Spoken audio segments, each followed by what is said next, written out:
Oi, pessoal! Oi, pessoal! Então, em continuação ao nosso novo quadro, né, Preparação para o Matrimônio. Que com base a esse livro, né, O Matrimônio Cristão, nós estamos... Qual que é o nome do padre? Tem um nome. Esse aqui é do padre Mateus Pigoso.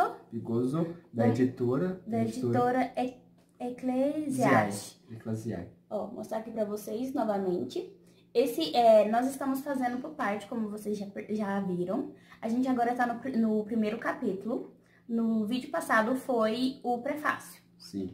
No primeiro capítulo, ele vai falar sobre a importância do matrimônio, né? O surgimento do matrimônio, né? Para que serve realmente o que é o matrimônio, né? E o nome do primeiro capítulo é Matrimônio, um chamado. Então, aqui ele começa falando, né, que um homem, né, apesar do Gênesis, né, Gênesis, que ele começa a falar que o homem, ele deu nome a todas as criaturas, né, e ao final disso ele sentiu vazio.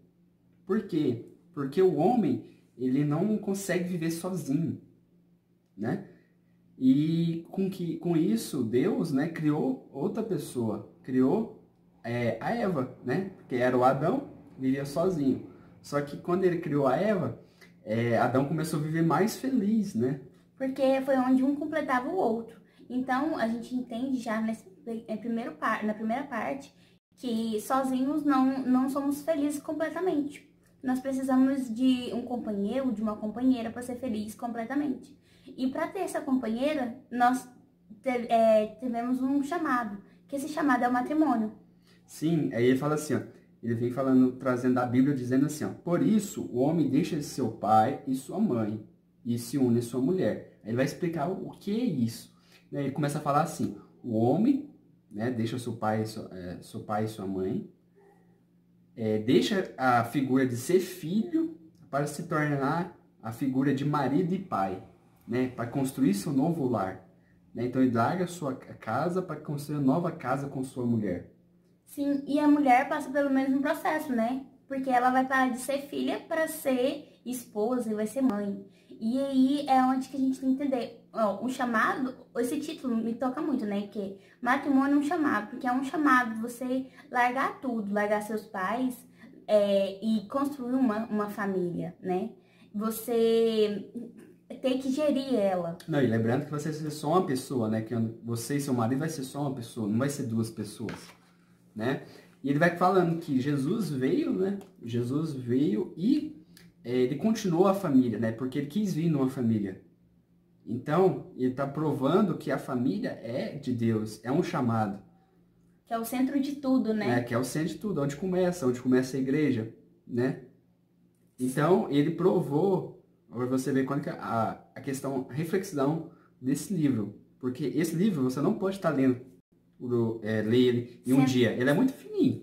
Para vocês entenderem, tanto que ele é bem curto, aqui começa o primeiro capítulo. Ele tem 3 páginas. E aqui termina, viu? Aqui termina. Só pra vocês entenderem, tanto que ele é pequeno. Mas olha o tanto que ele já trouxe. Ele é tão profundo, é porque você tem que ler e meditar. Meditar cada palavra, cada vírgula, para que você não deixe passar aquele chamado que Deus tem para você. E ler, né, no caso, com o seu noivo, né? Trazendo, ou seja, marido, né? Porque no formato, uma formação melhor, né? Mas aqui ele já trouxe, né? Que o homem já veio sozinho. O homem, ele não gosta de ficar sozinho, né? Reflexão. O homem vai deixar sua família, como a mulher também vai deixar para se tornar uma só. E Jesus veio numa família para provar que isso vem de Deus. É uma vocação, né? Sim. E essa vocação nos traz a santidade. Mas as pessoas ficam pensando, nossa, mas para ser santos, você tem que largar a sua vida, você tem que seguir só um caminho, um jeito, uma palavra, e viver só por exemplo, viver só da pobreza. Mas a gente não para pra pensar que são várias vocações. Falando em vocações, temos um vídeo aqui falando em várias vocações das outras. O matrimônio é uma vocação. É uma vocação que te leva à santidade. Se lembrando que é que a pessoa antigamente, né, até hoje, fala assim, nossa, mas você tem que abrir mão de tudo, você tem que andar como padre, mulher tem que andar como freira, não pode estar conversando com ninguém, tem que guardar o silêncio, né? Isso mas também tem outros santos, porque pessoas antigamente pensavam que santos era só aqueles que faziam isso, mas não. Ó, a família de Santa Teresinha, todo mundo ali é santo. E veio numa família. E os pais dela, pais casados, são santos. É isso que a gente quer deixar. Isso que faz também você pensar que, ó, um parágrafo desse, ó, o tanto que você já destrinchou.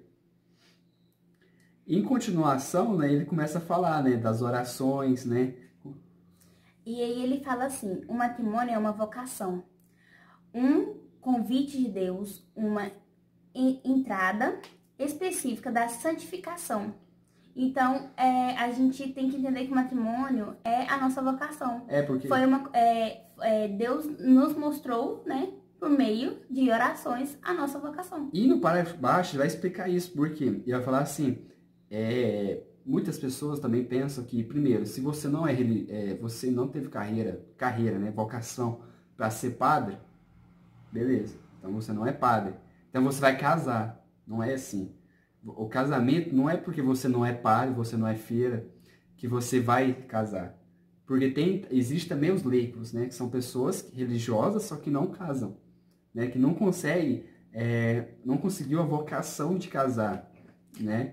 E ele vai destrinchar isso, porque nem sempre você não casou como se fosse assim, eu casei porque não tive opção, que eu não fui vocação, que eu não quis ser padre, então eu vou casar. Não é esse fardo, é um sacramento.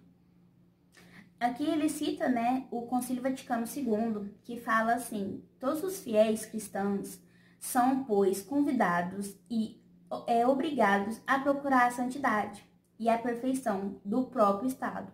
Então, a gente tem que buscar a santidade não só porque nós vamos casar, ou não só porque nós queremos ser religioso. Não, nós temos essa vocação, esse chamado. É a nossa primeira vocação, sim, e esse concílio, ele quis trazer o que muita gente estava pensando que só quem é religioso, só quem é padre pode ser santo. E quis trazer isso de novo, provar pra gente que não é só por causa disso. Uma criança pode ser santa. A gente, como futuros casados... Noivos não, né? A gente já estamos. Futuros casados, cônjuges, mais bonito. Seremos trazer o lado do santidade. Então, você, leigo também, que você está me ouvindo, você pode trazer a santidade para você. Não importa a sua vocação, desde que seja vivida a santidade. E lembrando, como ele disse, nem todo mundo tem que casar porque todos casam. Nós devemos entender que o matrimônio é uma vocação. E via pela qual Deus o chamou para viver a santidade.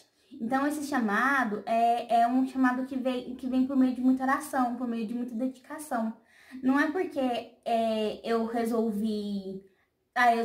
Porque nós, por exemplo, nós mulheres, temos sempre a vontade de ser mãe. Mas a gente não precisa ser mãe de um filho sair da nossa barriga, né? Nós, mães como, por exemplo, as freiras, como os padres, que são pais de multidões, de muitas pessoas. Então, todo ser humano tem esse lado fraternal. Então, a gente tem que... Outros negócios que eu esqueceu foi os leigos, né? Muitas vezes, aquele tio, aquela tia, ela liga, mas ela é um pai, uma mãe para você... E acaba cuidando de você, entendeu? Então, a situação toda. Então, esse livro é muito profundo, né? Aconselhamos vocês, né? A estar lendo, destrinchando ele também, anotando. Para você entender que o matrimônio cristão, que o matrimônio, o chamado dele é bem profundo. Que você, para você ler isso aqui, por exemplo, você não tá casado ainda. Você está namorando. Esse livro é muito bom para os namorados entenderem se aquilo lá é a vocação que eles querem tomar. Os dois, né? Porque vai que um não é. Isso é o problema também, né? Vai que um quer ser freira, a mulher quer ser freira. Então, isso aqui a gente recomenda, a gente está lendo, meditando com vocês, nós dois juntos, lendo juntos, para que esse livro nós estamos recomendando ele para um matrimônio cristão, para quem quer mudar de vida, alguém que quer buscar um caminho diferente também, né? E fique com Deus.